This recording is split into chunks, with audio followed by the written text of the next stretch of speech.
ನಮಸ್ಕಾರ, ನಾನು ಪೃಥ್ವಿರಾಜ್ ಹಾರನಹಳ್ಳಿ. ಬೆಳಗಾವಿ ಗಡಿಯಲ್ಲಿ ಮತ್ತೆ ಶಿವಸೇನೆ ಕಿರಿಕನ್ನ ತೆಗೆದಿದೆ. ಶಿವಾಜಿ ಮೂರ್ತಿ ಪ್ರತಿಷ್ಠಾಪನೆ ವಿಚಾರಕ್ಕೆ ಸಂಬಂಧಪಟ್ಟಂತೆ ಗಲಾಟೆ ನಡೆದಿರುವಂತದ್ದು. ಹುಕ್ಕೇರಿಯ ಮಣಗುತ್ತಿಯಲ್ಲಿ ಕಿಚ್ಚನ್ನ ಹಚ್ಚಿದೆ ಶಿವಸೇನೆ.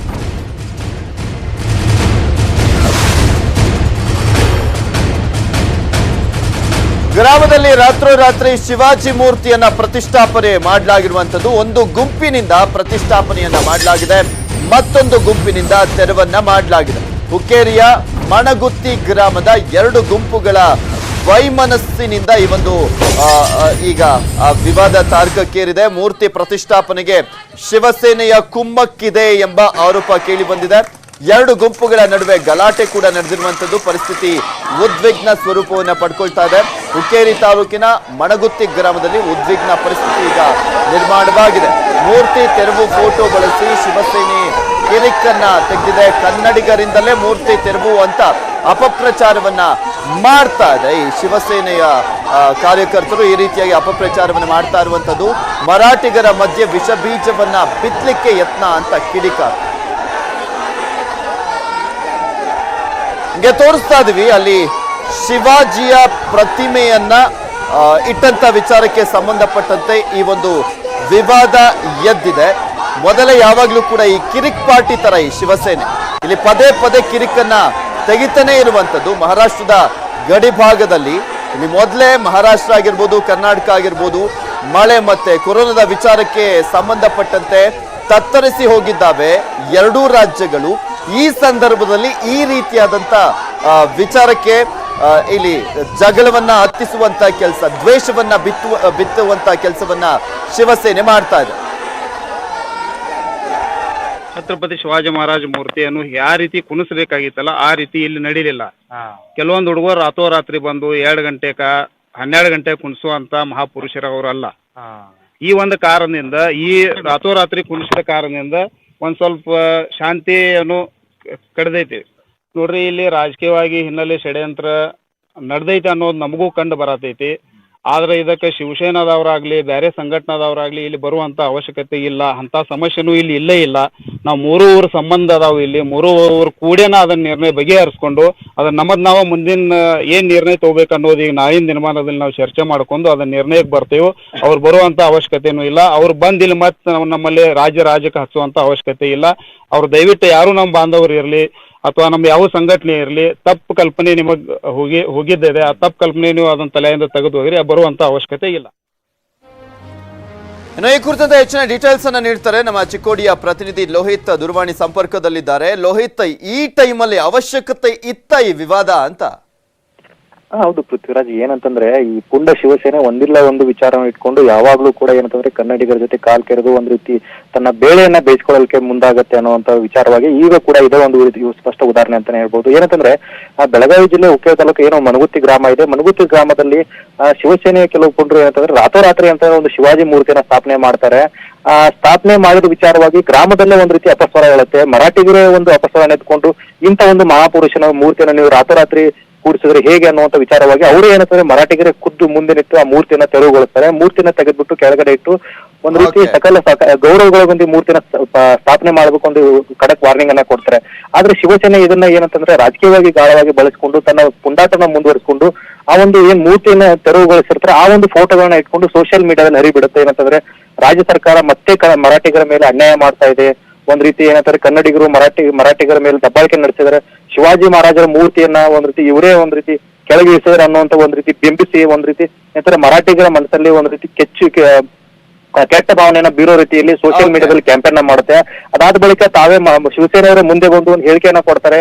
ನಾವು ಕರ್ನಾಟಕಕ್ಕೆ ಹೋಗ್ತೀವಿ, ಮಣಗುತ್ತಿ ಗ್ರಾಮಕ್ಕೆ ಹೋಗ್ತೀವಿ, ನಾವೇ ಅದನ್ನ ಮೂರ್ತಿ ಸ್ಥಾಪನೆ ಮಾಡ್ತೀವಿ ಅಂತ ಹೇಳಿ ಒಂದು ಹೇಳಿಕೆಯನ್ನು ಕೊಟ್ಟು ಒಂದ್ ರೀತಿ ಕನ್ನಡಿಗರು ಮತ್ತೆ ಮರಾಠಿಗರ ನಡುವೆ ಗಲಾಟೆ ಹಚ್ಚೋಕೆ ಮುಂದಾಗತ್ತೆ. ಇದನ್ನ ವಿರೋಧ ಮಾಡಿರ್ತಕ್ಕಂಥ ಮರಾಠಿ ಮುಖಂಡರು ಈಗ ಶಿವಸೇನೆಗೆ ಕ್ಯಾಕರಿಸಿ ಉಗಿದಿದ್ದಾರೆ ಅಂತಾನೆ ಹೇಳ್ಬೋದು. ನೀವು ಓಕೆ, ಥ್ಯಾಂಕ್ ಯು ಲೋಹಿತ್ ನಿಮ್ಮೆಲ್ಲ ಡೀಟೇಲ್ಸ್ಗಾಗಿ. ತಲಕಾವೇರಿ ಬ್ರಹ್ಮಗಿರಿ ಬೆಟ್ಟ ಕುಸಿತ ಪ್ರಕರಣಕ್ಕೆ ಸಂಬಂಧಪಟ್ಟಂತೆ ನಾಪತ್ತೆಯಾಗಿರುವಂತಹ 4ವರಿಗಾಗಿ ಶೋಧವನ್ನ ಮಾಡಲಾಗ್ತಾ ಇದೆ. ಸ್ಥಳಕ್ಕೆ ವಸತಿ ಸಚಿವ ಹಾಗೆ ಕೊಡಗು ಉಸ್ತುವಾರಿ ಜಿಲ್ಲಾ ಸಚಿವರಾಗಿರುವಂತಹ ಸೋಮಣ್ಣ ಅವರು ಬಂದಿದ್ದಾರೆ. ಅಶೋಕ್ ಅವರು ಕೂಡ ಭೇಟಿಯನ್ನ ನೀಡಿರುವಂತದ್ದು.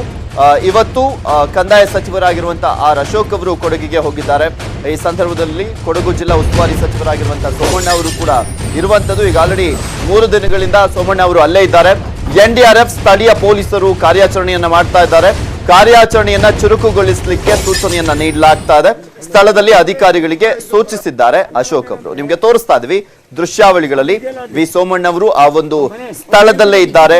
ಹಾಗೆ ಆರ್ ಅಶೋಕ್ ಅವರು ಕೂಡ ಹೋಗಿರುವಂತದ್ದು, ಮತ್ತೆ DC ಕೂಡ ಇದ್ದಾರೆ ಅಲ್ಲಿ.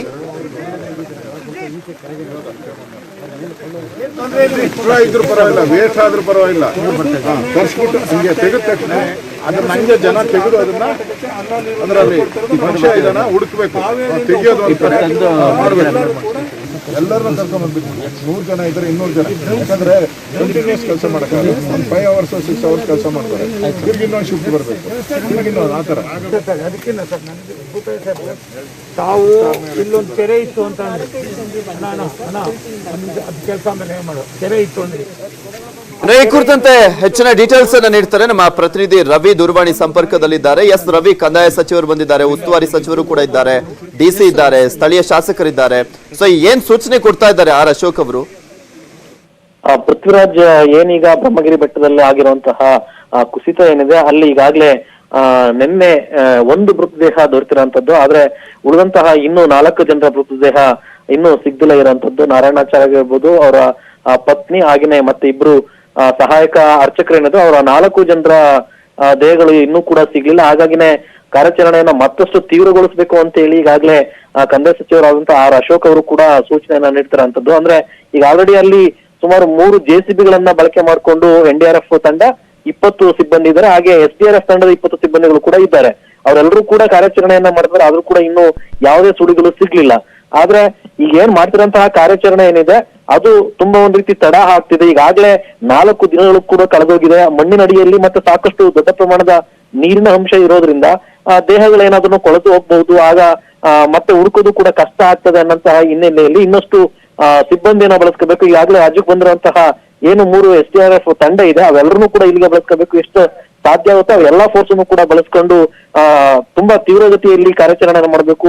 ಎಷ್ಟು ಸಾಧ್ಯನೋ ಅಷ್ಟು ಬೇಗ ಅವ್ರನ್ನ ಹುಡುಕ್ಲಿಕ್ಕೆ ಸಾಧ್ಯ ಆಗ್ಬೇಕು ಅನ್ನೋಂತಹ ಸೂಚನೆಯನ್ನ ನೀಡ್ತಾರಂಥದ್ದು. ಮತ್ತೆ ಏನು ಮಣ್ಣನ್ನ ಬೇಕಾದ್ರೆ ನೀವು ಸಾಧ್ಯ ಆದ್ರೆ ಒಂದು ಕಡೆಯಿಂದ ಮತ್ತೊಂದು ಕಡೆಗೆ ಇಡೀ ಮಣ್ಣನ್ನೆಲ್ಲವನ್ನು ಕೂಡ ಅಲ್ಲಿ ಕುಸ್ತು ಬಿದ್ದಿರಂತ ಮಣ್ಣನ್ನೆಲ್ಲವನ್ನು ಕೂಡ ಶಿಫ್ಟ್ ಮಾಡ್ಕೊಂಡು ಹುಡುಕ್ಲಿಕ್ಕೆ ಸಾಧ್ಯ ಆಗ್ಬೇಕು ಅನ್ನೋಂತಹ ಮಾಹಿತಿಯನ್ನ ಈಗ ಸೂಚನೆಯನ್ನ ನೀಡ್ತಾರಂಥದ್ದು Prithviraj. Okay, thank you Ravi ನಿಮ್ಮೆಲ್ಲ ಡೀಟೇಲ್ಸ್ಗಾಗಿ.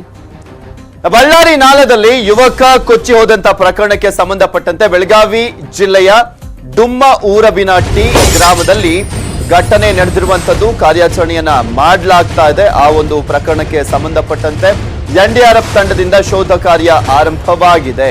ಜಮೀನಿನ ಮೋಟಾರ್ ನೋಡ್ಲಿಕ್ಕೆ ಹೋಗಿದ್ದ ಯುವಕ ಈ ಸಂದರ್ಭದಲ್ಲಿ ಕಾಲು ಜಾರಿ ಬಿದ್ದು ನೀರಿನಲ್ಲಿ ಕೊಚ್ಚಿಕೊಂಡು ಹೋಗಿದ್ದ. ನಾಗರಾಜ್ ಹೆಬ್ಬಾಳಿ ಕೊಚ್ಚಿಕೊಂಡು ಹೋದಂತ ಯುವಕನಾಗಿದ್ದಾನೆ. ಅದನ್ನ ಹುಡುಕುವಂತ ವಿಚಾರಕ್ಕೆ ಸಂಬಂಧಪಟ್ಟಂತೆ NDRF ತಂಡದವರು ಈಗ ಕಾರ್ಯಾಚರಣೆಯನ್ನ ಆರಂಭ ಮಾಡಿದ್ದಾರೆ.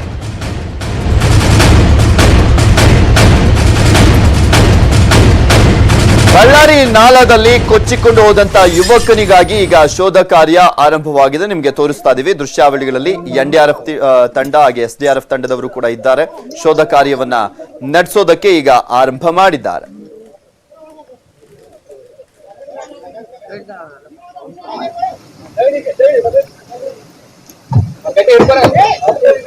ಈ ಕುರಿತಂತೆ ಹೆಚ್ಚಿನ ಮಾಹಿತಿಯನ್ನು ನೀಡಿದ್ದಾರೆ ನಮ್ಮ ಪ್ರತಿನಿಧಿ ಚಂದ್ರಕಾಂತ್ ಸುಗಂಧಿ. ನೋಡೋಣ.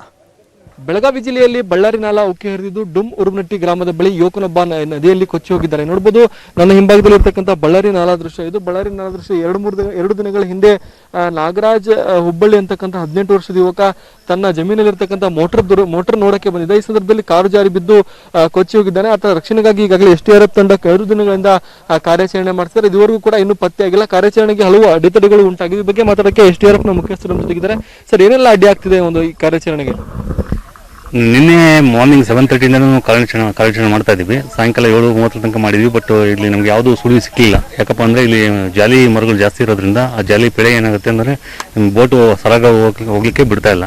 ಸೊ ಹಾಗಾಗಿ ಅದನ್ನ ನಾವು ಅಡೆತಡೆಯನ್ನು ನಿವಾರಿಸ್ಕೊಂಡು ಮುಂದೆ ಹೋಗೋದ್ರಲ್ಲಿ ಸ್ವಲ್ಪ ಟೈಮು ಇದಾಗ್ತಾ ಇದೆ. ಸೊ ಇವತ್ತು ಬೆಳಗ್ಗೆ ಮಾರ್ನಿಂಗ್ ಮತ್ತು 7:30 ಕೂಡ ನಾವು ಈಗ ಕಾರ್ಯಾಚರಣೆ ಸ್ಟಾರ್ಟ್ ಮಾಡಿದ್ದೀವಿ. ಪ್ರಯತ್ನ ಮಾಡ್ತಾ ಇದ್ದೀವಿ ಹುಡುಕೋದ್ರಲ್ಲಿ. ನೋಡೋಣ, ಅದು ಹುಡುಗನ ಒಂದು ಪತ್ತೆ ಆಗೋ ತನಕ ನಾವು ಪ್ರಯತ್ನ ಮಾಡ್ತಾ ಇದ್ದೀವಿ.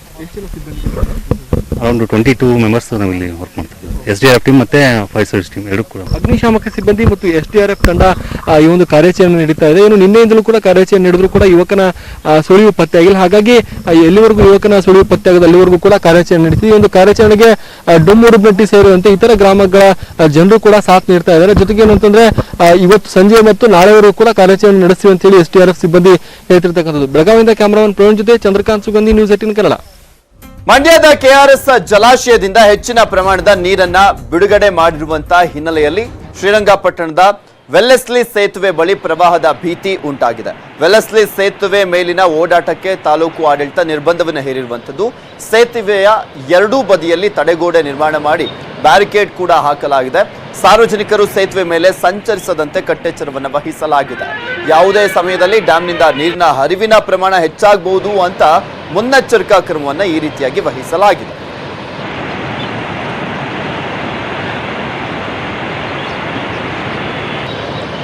ದಕ್ಷಿಣ ಕನ್ನಡ ಜಿಲ್ಲೆ ನೇತ್ರಾವತಿ ನದಿಯಲ್ಲಿ ಯುವಕರು ಮೋಜು ಮಸ್ತಿಯಲ್ಲಿ ತೊಡಗಿದ್ದಾರೆ. ಬಂಟ್ವಾಳದ ಪಾಣೆ ಮಂಗಳೂರಿನಲ್ಲಿ ಸ್ಥಳೀಯ ಯುವಕರು ಸೇತುವೆಯಿಂದ ನೇತ್ರಾವತಿ ನದಿಗೆ ಹಾರಿ ಜಲಸಾಹಸವನ್ನು ಮಾಡ್ತಾ ಇದ್ದಾರೆ. ಇಂದು ನದಿ ನೀರಿನ ರಭಸ ಹಾಗೂ ಮಳೆಯೂ ಕೂಡ ಕಡಿಮೆ ಆಗಿದೆ. ಜಿಲ್ಲೆಯಲ್ಲಿ ಇಂದು ಕೂಡ ರೆಡ್ ಅಲರ್ಟ್ ಇದ್ದು ನದಿ ಪಾತ್ರದ ಜನ ಎಚ್ಚರಿಕೆಯಿಂದ ಇರುವಂತೆ ಹಾಗೂ ನದಿಗೆ ಇಳಿಯದಂತೆ ಜಿಲ್ಲಾಡಳಿತ ಸೂಚಿಸಿದೆ. ಆದರೂ ಕೂಡ ಈ ಯುವಕರು ಈ ರೀತಿಯಾದಂತಹ ಅಪಾಯಕಾರಿ ಸಾಹಸವನ್ನ ಮಾಡ್ತಾ ಇದ್ದಾರೆ. ಬಾಗಲಕೋಟೆ ಜಿಲ್ಲೆಯಲ್ಲೂ ಕೂಡ ಅಷ್ಟೇ ಘಟಪ್ರಭಾ ನದಿ ಉಕ್ಕಿ ಹರಿತಾ ಇದೆ. ಉಕ್ಕಿ ಹರಿತಾ ಇರುವಂತಹ ಘಟಪ್ರಭಾ ನದಿಯಲ್ಲಿ ಮುಧೋಳದ ಆನಂದ ನಗರದ ಯುವಕ ಓಡಿ ಬಂದು ಪಲ್ಟಿ ಹೊಡೆದಿದ್ದಾನೆ. ತುಂಬಿದ ನದಿಯಲ್ಲಿ ಹುಚ್ಚಾಟ ಹೆಚ್ಚಾಗ್ತಾ ಇದೆ.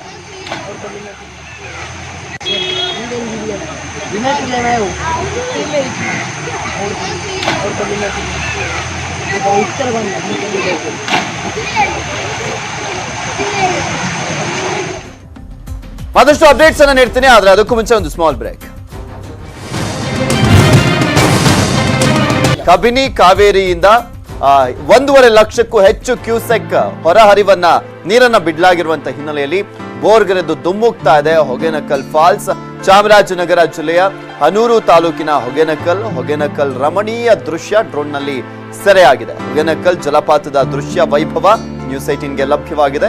ನಿಮಗೆ ತೋರಿಸ್ತಾ ಇದೀವಿ ಹೊಗೇನಕಲ್ ಆ ಒಂದು ಫಾಲ್ಸ್ ನ ದೃಶ್ಯಾವಳಿ ಯಾವ ರೀತಿಯಾಗಿದೆ ಅಂತ. ಪ್ರತಿ ಒಂದು ಜಲಾಶಯ ಹಾಗೆ ಜಲಪಾತಗಳು ತುಂಬಿ ಹರಿತಾ ಇದಾವೆ. ಆಲ್ರೆಡಿ ನಿಮ್ಗೆ ತೋರಿಸ್ತಾ ಇದ್ವಿ ಗಗನಚುಕ್ಕಿ ಆಗಿರ್ಬೋದು, ಭರಚುಕ್ಕಿ ಆಗಿರ್ಬೋದು, ಚೌಕ್ ಫಾಲ್ಸ್ ಆಗಿರ್ಬೋದು, ಇದೆಲ್ಲವೂ ಕೂಡ. ಅದರ ಜೊತೆಗೆ ಈಗ ಹೊಗೇನಕಲ್ನ ದೃಶ್ಯಾವಳಿ ಕೂಡ ಸರಿಯಾಗಿರುವಂತದನ್ನ ಗಮನಿಸ್ತಾ ಇದ್ದೀರಾ. ಡ್ರೋನ್ ನಲ್ಲಿ ಸೆರೆಯಾಗಿದೆ ಈ ಒಂದು ದೃಶ್ಯ ವೈಭವ. ಹಾಲಿನಂತೆ ಆ ಒಂದು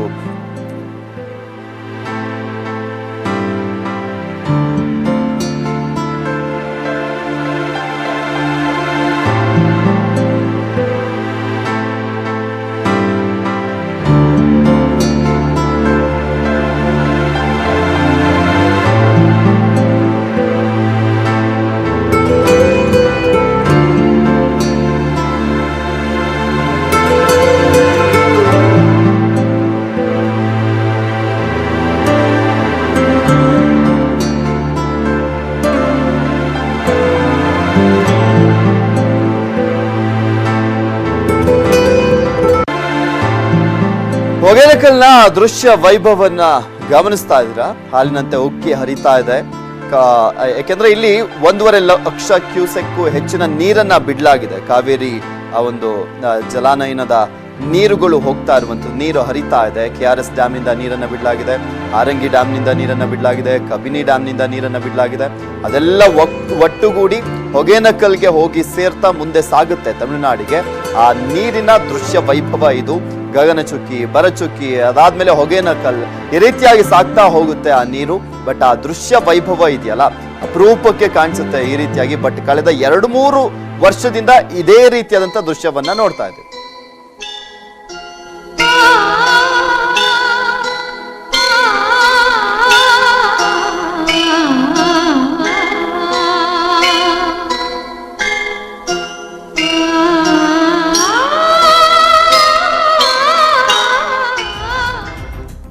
ಕಾವೇರಿ ಮೈದುಂಬಿದ್ದಾಳೆ, ಬೋರ್ಗೆರೆದು ದುಮ್ಮುಕ್ತಿದ್ದಾಳೆ, ಕಬಿನಿ ಕೂಡ ಮೈದುಂಬಿ ಹರಿತಾ ಇದೆ. ಹೀಗಾಗಿ ಗಗನಚುಕ್ಕಿ ಜಲಪಾತ ಕಳೆ ಕಟ್ಟಿದೆ. ಧುಮುಕುವಂತ ಗಗನಚುಕ್ಕಿ ಜಲವೈಭವ ಕಟ್ಟಿಕೊಟ್ಟಿದೆ ಡ್ರೋನ್ ಕ್ಯಾಮೆರಾ.